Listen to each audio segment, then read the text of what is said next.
What's up, guys? Today we're going to be talking about the UNC'S of the UFC. That's right, UFC fighters above the age of 35. We're talking about the ones that still have it. They're goated, they might even got to a championship belt. They fell off, they don't necessarily need to retire right away, but they're not in the best state in their career, and they definitely need to hang it up. That's the four categories we're going to be ranking them on today. And the motivation behind this video obviously was Derrick Lewis getting it done last night versus Thaleson Teixeira, putting on for the old head, showing that he does indeed still got it. A 16-year age difference between him and Thaleson Teixeira, and he proved that it didn't matter. So let's get right into this video. Every fighter on this list is above the age of 35, starting off with, as I said, Derrick Lewis.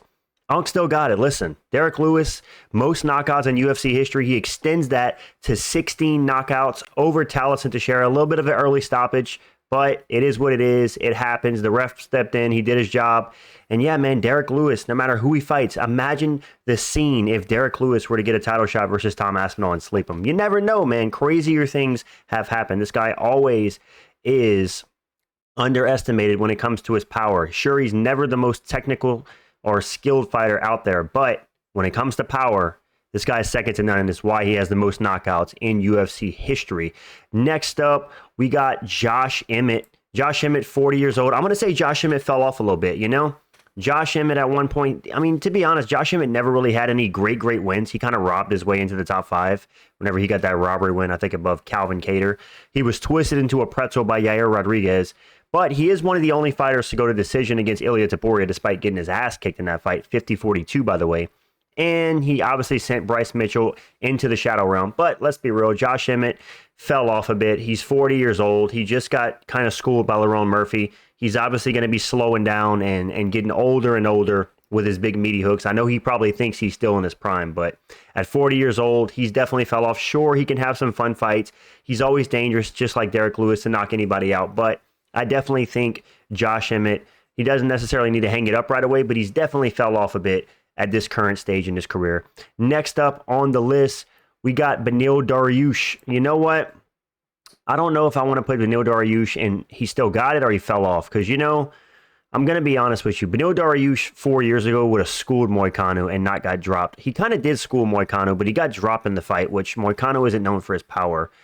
I don't know. I'm going to put Beneil as fell off because although he beat Moicano when he wasn't favored to, he is 36 years old, and I do think that anybody inside the top 10 of lightweight probably beats Beneil Dariush at this point in his career.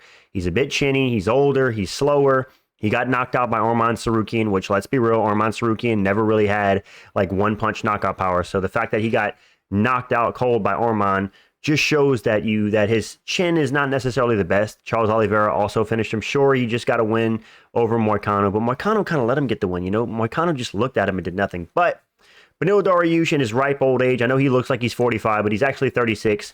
I'm going to say he slightly fell off.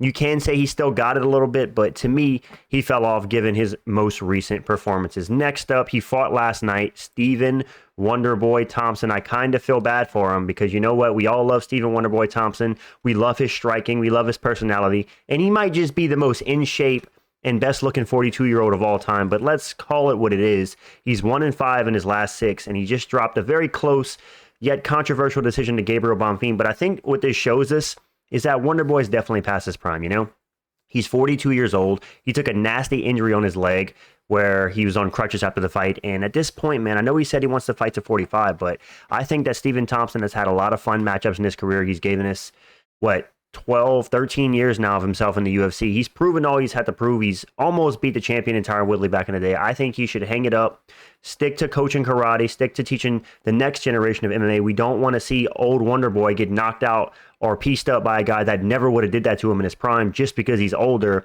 And I truly believe that if this was Stephen Thompson, even 4 years ago, he would have absolutely destroyed Bonfim. But the fact that he's 42, he's older, he's slower, I think it's time for Stephen Wonderboy Thompson to hang it up at 42 years old, 1-5 in his last 6. Like I said, we all love Wonderboy, but I don't want to see this man get hurt anymore. He's given the sport a lot. So Wonderboy, for the sake of your health, for the sake of everyone, please pack it up and just, maybe you can become an analyst. I like Wonderboy. He's always a good presence to have on the desk. Either way, moving on to Alex Pereira. You know what? I think Alex Pereira, Unk still got it, you know? He just nearly beat Magomed Ankalaev at a ripe age of 37 years old. A lot of people don't know that Alex Pereira actually just turned 38. He is up there in age. He came into the UFC when he was 34. So, yes, Alex Pereira is an Unk. And the fact that he nearly beat Magomed Ankalaev at the ripe age of 37 years old, whenever obviously you're not going to be in your athletic prime, even if he's in like his MMA prime, whatever you want to call it, he's not in his athletic prime, right? That's typically 28 to 33 years old. So he's a bit past his athletic prime, but the fact that he was nearly able to beat one of the best fighters in light heavyweight history in terms of skill is very impressive. And the fact that he was able to stuff all 12 of his takedowns, despite people touting Ankalaev as the best wrestler at light heavyweight, I think that Alex Pereira 100% still has it. So I'm going to put him in the Unk still got it tier. Although I do think Ankalaev will pack him up in the rematch. And if he fights him again, and Alex Pereira might be on his way out of the sport. Next up on the list, Charles Oliveira. I'm going to say Charles Oliveira, Unk fell off. You know, Charles Oliveira is 35, nearly 36 years old. Obviously, Charles is a little past his prime. So I'm going to say he fell off. You know, this is not the same Charles that was knocking out Justin Gaethje and submitting Dustin Poirier and submitting Kevin Lee, the GOAT Kevin Lee, you know, knocking out Beneil Dariush even a year ago. This is Charles Oliveira who's taken Michael Chandler to decision. This is Charles Oliveira who's walking forward against Ilia Topuria like an absolute tard and getting knocked out cold. And it's like, we love Charles. I'm not going to say he's washed up and discredit Ilia's win, but I definitely will say that Charles Oliveira it fell off, because look at the difference in between his Chandler performances, right? He knocked out Michael Chandler in their first fight, and in the second fight, he seemed to coast to a safe 5-round decision against Chandler. And I'm sorry, but if you're taking Michael Chandler to decision in 2024, the end of 2024, you fell off a bit. So yeah, Charles Oliveira, although I don't think he's completely washed up, I definitely think he's at a stage in his career where he fell off. He can still stay around for fun fights. He still obviously is one of the most skilled lightweights, but he's definitely past his prime. Let's get on to the next fighter on this list, Gilbert Burns. I think Gilbert Burns definitely needs to pack it up. I think he's on a 4-fight win streak, and at this point, is beating Gilbert Burns even impressive? He's getting outstruck and outworked by Belal Muhammad. Fair enough, Belal Muhammad's pretty solid. He just got KO'd by Michael Morales. He got embarrassed in the grappling against Sean Brady. You know, at this point, people are just taking turns beating up on Gilbert Burns. And listen, bro, Gilbert Burns is a solid guy on the mic. You know, he could be like a Brazilian analyst for the sport. There's no need at nearly 40 years old for this guy to continue to take damage. He has a wife. He has a family. He's given a lot to the sport. He's had a title shot. He's never going to beat this shark tank of a welterweight division. So for me, I think Gilbert Burns, I think he's on a 4-fight losing streak at 38 or 39 years old. I think he should 100% hang it up, you know, just do jiu-jitsu tournaments or something where you're not taking any more head trauma. Like I said, he's never going to beat this next up-and-coming generation, and he's given a lot to the sport. He's always entertaining, but like Wonderboy, Gilbert Burns is a pretty stand-up guy. I don't want to see him take any more damage, and he has nothing left to prove. So I think Unk needs to hang it up when we're talking about Gilbert Burns. Let's get on to the next fighter on this list, Jim Miller. I'm going to put Jim Miller on Unk fell off, you know? Jim Miller, although you could say that he should hang it up, and I wouldn't be mad at you, but he's still 3-2 in his last 5, and he just submitted Damon Jackson, retired him. He has still got some wins. In fact, Jim Miller finished his last 10 wins, which is actually quite impressive, but he obviously just got kind of destroyed by Chase Hooper, and then he got pieced up by Bobby Green at UFC 300, which neither of those were great looks. But I think for Jim Miller, he's not like completely washed to the point where he needs to hang it up right now and he's on like a 5-fight losing streak getting KO'd. Like when he loses, he's getting outworked, he's getting out hustled by better strikers or younger guys, but to me, I don't see a Jim Miller that's like, oh my goodness, this guy needs to hang it up tomorrow. He's like losing brain cells by the second. He can still hang in there with a lot of like mid-level competition. So we can keep Jim Miller around for some fun fights, but I still think he fell off. So obviously I'm going to have to throw him in the Unk fell off tier, because this obviously ain't the same Jim Miller that nearly beat Dustin Poirier with leg kicks. But you got to respect it. Jim Miller has fought on UFC 100, 200, and 300. And hey, who knows? If he fights till he's 50, maybe even UFC 400. But yeah, I think Jim Miller has slightly fell off a bit. I do think prime Jim Miller probably would have beat Chase Hooper, as crazy as that sounds. Let's get on to the next fighter on this list, Alessandro Pantoja. Unk is goated. I mean, come on. People don't realize that this guy is 35 years old in the lightest weight class in the UFC, where we know that speed is a priority. And at 35 years old, this guy just defended his title against Kai Kara-France, a dangerous striker, made him look silly out there, actually outworked him in the striking, rushed him, was piecing him up, and then eventually got the choke. Pantoja, a lot of people don't know, as I said, he's 35. He's goated, man. Top 5 pound for pound, most title defenses of any active champion right now, literally lapping the division. I think he's 10-0 against the current top 10 of his division, and he just continues to build his greatness. And it's actually insane, like, how good Pantoja is at the age of 35. Whenever we know that when you get to that age of 35 in the lighter weight classes, that's when your speed starts to decrease a bit. That's when your skill, maybe your cardio. But man, Pantoja, his cardio looked a little shaky against Kai Kara-France, but he still showed that he's by far the best fighter in that division, and he's just lapping these guys. So put some respect on Pantoja's name. He's finally pound for pound in the top 5. I wouldn't mind if he was like top 3, but the UFC finally put some respect on his name and put him in top 5. So shout out to Pantoja for doing his thing in his old age. Let's get on to the next one, where we got Henry Cejudo. I think Henry Cejudo needs to hang it up. I know he says he wants to come back for one more fight, but listen, bro, you just got your eye destroyed by Song Yadong, and even self-admitted that you are struggling to see and like see double sometimes, which is not a good look. You don't want Henry Cejudo ending up like Michael Bisping. You're on a 3-fight losing streak. Henry Cejudo has not won a fight since 2020. I know he took 3 years off and retired and came back later, but he's lost to Marab, right? He got packed up by Aljamain Sterling, right? And he just got pieced up by Song Yadong. I know people said he looked good in that fight, but let's not pretend like he wasn't getting pieced up and outstruck and beat up by Song Yadong. He's 38 years old. I know Henry Cejudo, he's a little midget and he acts cringe, so a lot of people don't know he's 38, but this guy's 38 years old, and dude, there's a lot of killers coming up at bantamweight. Do you really want to be fighting these killers? I think if Henry Cejudo does want to do one more fight, there's only one man he should do it against, and that's this man, Deiveson Figueiredo. Legend versus legend fight. They can both former flyweight champions and both now bantamweights. Maybe they can do like a double retirement fight. Deiveson Figueiredo, I think he fell off a bit. Obviously, he came into the bantamweight division on a 3-fight win streak, but recently he got outworked and kind of embarrassed by Petr Yan, 50-45, and then he just got finished by Corey Sandhagen after getting put into a submission, and his leg got injured, counted as a TKO. So I think at this point in their careers, Figueiredo's 37, Henry Cejudo's 38. I think Henry Cejudo should retire, but if he absolutely wants to do one more fight, him versus Figueiredo could not be more perfect matchmaking. I know Figueiredo's probably going to need some time off from that injury from the Sandhagen fight, but book that at the end of this year or at the beginning of next year, and I don't think anybody would be mad at that. So yeah, I don't want to see Henry Cejudo come back against anybody else. And Figueiredo, he can still hang around. He's not completely like washed or like completely just destroyed. It's not like he's getting face planted, KO'd, and like he got outworked slightly every single round by Petr Yan, got out techniqued, and then against Corey Sandhagen, he just looked a little old, and Corey Sandhagen was able to take advantage of him in a submission position.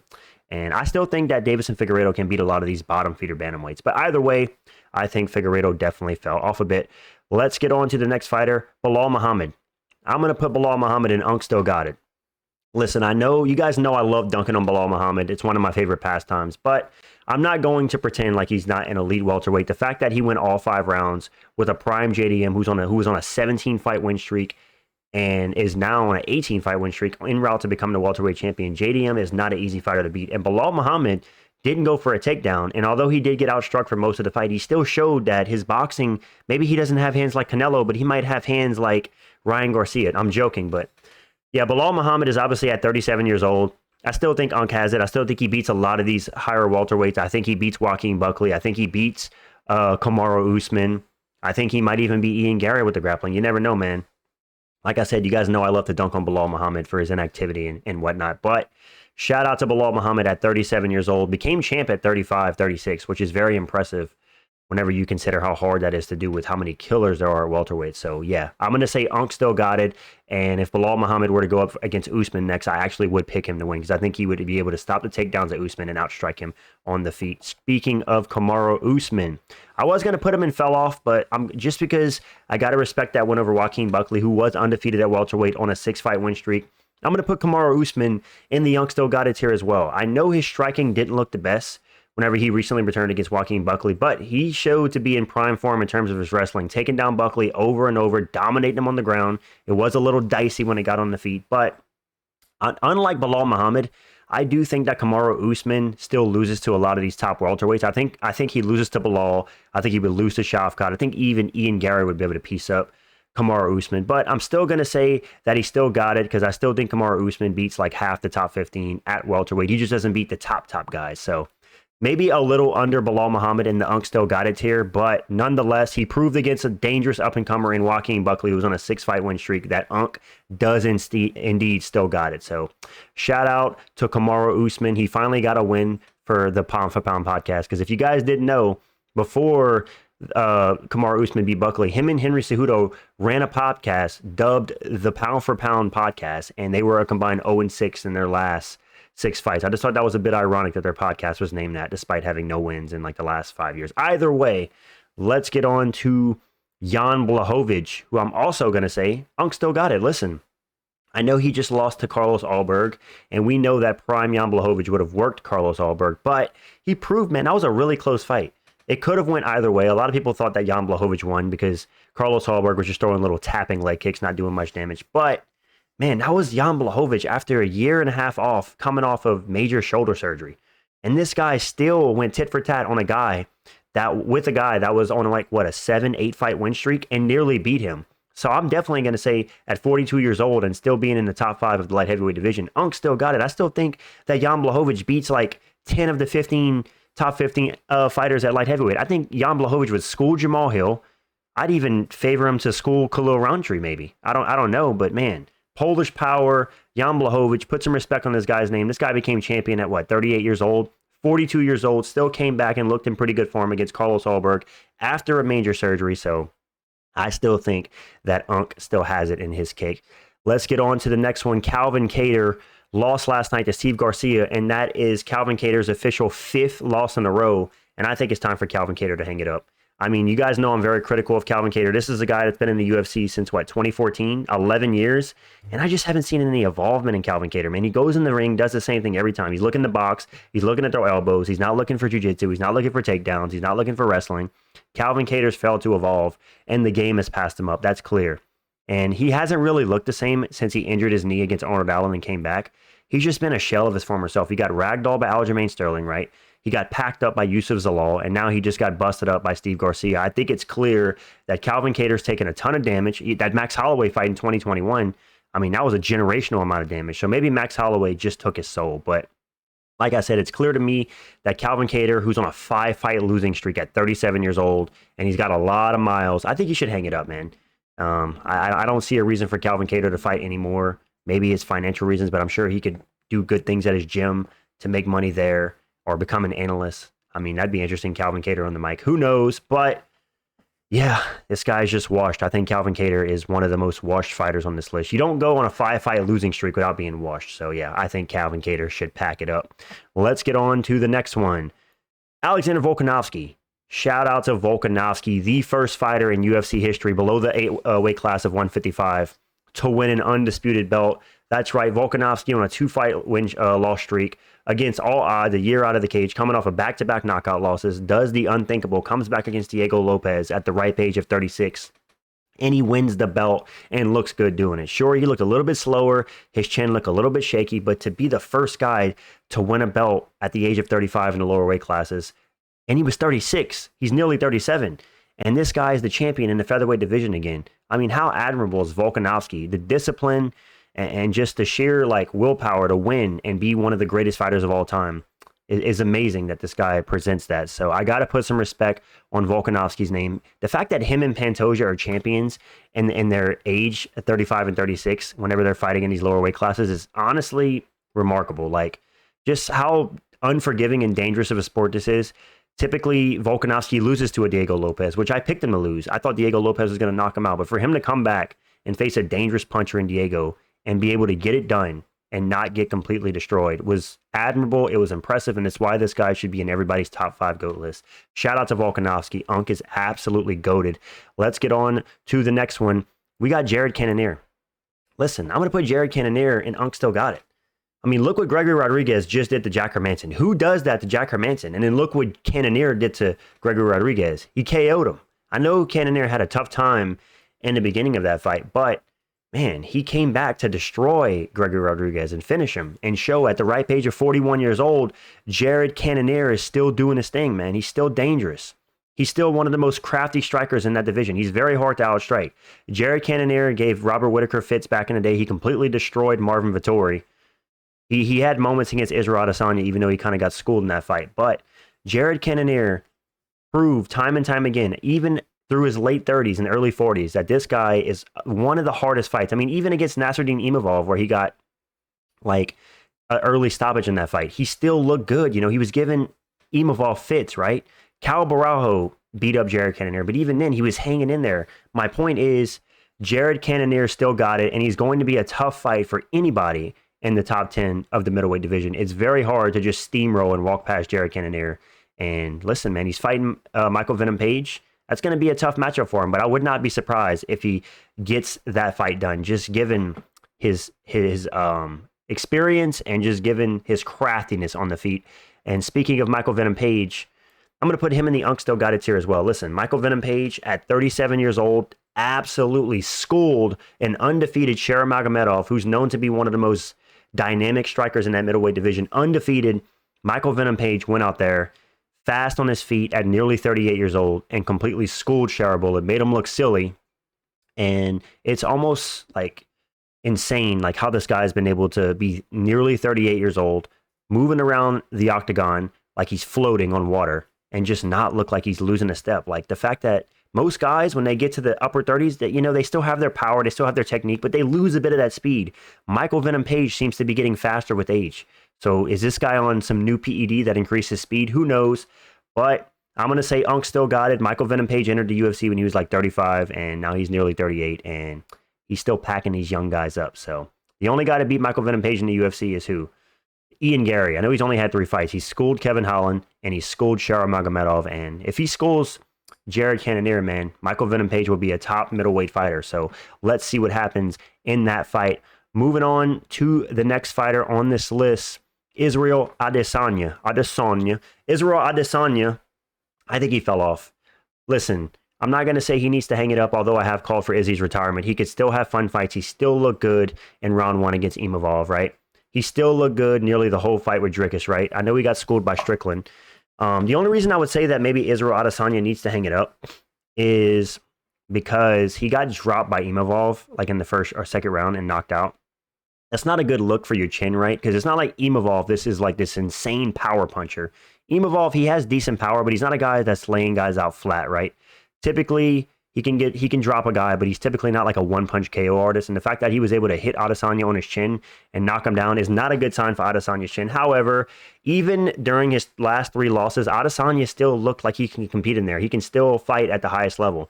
I just worry that his reflexes and his chin just aren't what they used to be. So I'm going to put Izzy in the fell-off category, meaning he can still have some fun fights. He can still compete with maybe the top 10 of middleweight, but I do think his years as like a elite UFC middleweight is over, and he needs a favorable matchup, because if he loses another fight, that'll be a 4-fight losing streak, and he hasn't won a fight in over 2 years. So yeah, if Izzy loses one more fight, I might have to move him to the needs to hang it up tier. But for now, Unk fell off, but he can still win some fights in the middleweight division. Let's get on to the next fighter on this list, Colby Covington. I think Colby Covington needs to hang it up. Listen, this guy's at this point, he's pretty much a streamer, right? He's trying to become a poker champion. He's on Twitch streams. He's pranking UFC fighters like he's 12 years old. Listen, I know Colby Covington acts 12, but he's 37 years old. He got packed up by Joaquin Buckley. This guy doesn't have a win since he fought Masvidal in 2022. He's extremely inactive. He's not getting any younger, right? And I don't think the UFC is going to be able to give him another title shot at this point in his career. And I think he loses to the entire top 10 of welterweight. The only top 10 guy at welterweight I think that Colby Covington maybe can beat is Gilbert Burns, who's ranked number 10. And even that's a dicey fight for Colby Covington. I think that should be the fight they book next if they want to continue the fight.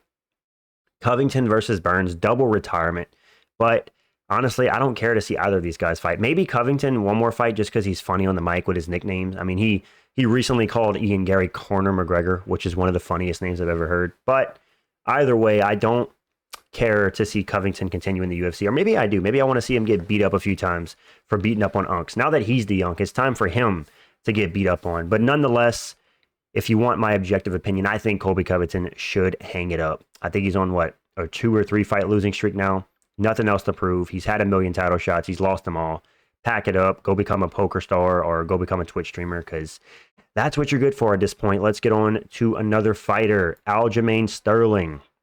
I'm going to say Aljamain Sterling still has it, man. Listen, you don't go 3 rounds with an undefeated Movsar Evloev and honestly, potentially, you can say he out-grappled Movsar because he took Movsar's back a bunch of times, scrambled with him very well, and proved that Aljamain Sterling is not washed at all. He still got it. He's still dangerous.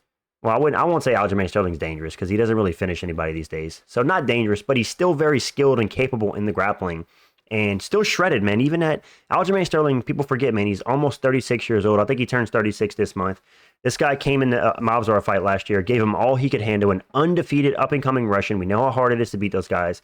And Aljamain Sterling went tit for tat for him. I know he lost by unanimous decision, but it was a very close fight, despite the scorecards all going in Movsar's favor. So I think Aljamain Sterling is going to beat Brian Ortega. I think he beats Yair Rodriguez. I think he beats most of the guys in the top 15 at featherweight. I really do. Aljamain Sterling is still an elite fighter. Put some respect on his name. Yes, he can't finish a choke to save his life, and yes, he has no knockout power. But when it comes to winning fights, Aljamain Sterling is still up there with the elite of the elite. And we'll see how he performs in his next fight. Let's get on to the next one. We're going to go Justin Gaethje. You know what? I don't know. Is Justin Gaethje fell off, or is he still got it? I know he just beat Rafael Fiziev, and he's calling for a title shot. But he got packed up by Max Holloway. I want to put him in between tiers, because I don't know if I can say Justin Gaethje fell off whenever he just beat a guy in Rafael Fiziev who's coming off a win now. I'm going to put Justin Gaethje in the Unk still got it tier. He did just beat Fiziev for a second time. Granted, it was on short notice, and it was a very close fight. And although he annoys me, and he's asking for a title shot, he still looked pretty good in the striking against Fiziev. He landed that nasty uppercut again in round 2 and dropped him again. And I guess I can say he slightly still has it. I know Justin Gaethje probably gets packed up by every top 5 lightweight at this point. I think he would lose to Poirier in a rematch. I think he would lose to Max Holloway in a rematch. I think Patty would take him down and submit him. I think Ilya Topuria would knock him out. Maybe he could knock out Charles in a rematch if Charles is withered, but I'm still going to say Justin Gaethje slightly still has it. He's still that same Gaethje, a white belt on the mat that has goofy goober striking that can crack you and finish you. So yeah, I'll put a slight respect on Justin Gaethje's name, even though he annoys me for always calling for an undeserved title shot. I'm going to say Unk still got it. Next up on this list, these last 2 guys are both going to go in the last tier. Unk needs to hang it up. Cub Swanson and Michael Chandler. I'm going to put them both in the Unk needs to hang it up tier. Listen, if you want a storybook ending to a career, you go out like Cub Swanson did. Cub Swanson has been trading wins and losses for a while. This guy has a family, right? He has 3 children with his wife, beautiful wife, and he's always been a fun fighter. But listen, man, this guy KO'd Billy Quarantillo back in December, out cold. He's 41 years old. Go out on an impressive win, Cub Swanson. I think he needs to hang it up, not because he's washed, but because he's given us so many fun fights. He's taken enough brain damage, right? He gets a stellar one-punch knockout against Billy Quarantillo at 41 years old. You cannot name a better way to go out in your career than Cub Swanson. So I think that was his swan song. I think that's the perfect time to hang it up if you're Cub Swanson. And for Michael Chandler, I mean, for obvious reasons. This guy, unless it's a fight against Conor McGregor, I don't see who this guy beats, man. He loses. I think the only top 15 fighter that Michael Chandler has a chance against in this point in his career would be Benoit Saint Denis. That's the only top 15 fighter I could see Michael Chandler beating. Otherwise, people don't. I know he doesn't look like it, but Michael Chandler's 39 years old. He's on a 3-fight losing streak. He hasn't had a win since 2022 against the ghost of Tony Ferguson. He's 2-5 in the UFC. I don't see a point of Michael Chandler to keep going. This guy's taking a ton of damage. He was a Bellator fighter for 12, 13 years. Then he comes to the UFC, takes a whole bunch more damage. And I know he's always talking about see you at the top, but buddy, you're so far from the top.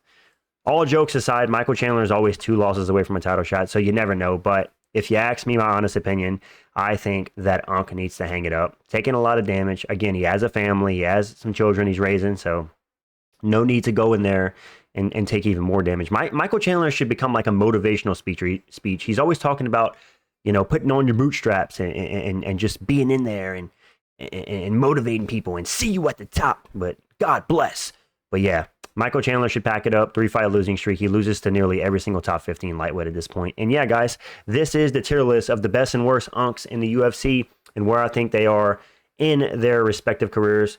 All respect to these fighters. They're all very great. Some of these guys are amazing, even being over the age of 35. So put some respect on their name. And I just think some of these guys, they got to pack it up and they got to understand that it's time to call it quits. So let me know what you guys think in the comments. Who did I miss? Who else would you add or take off or put on this list?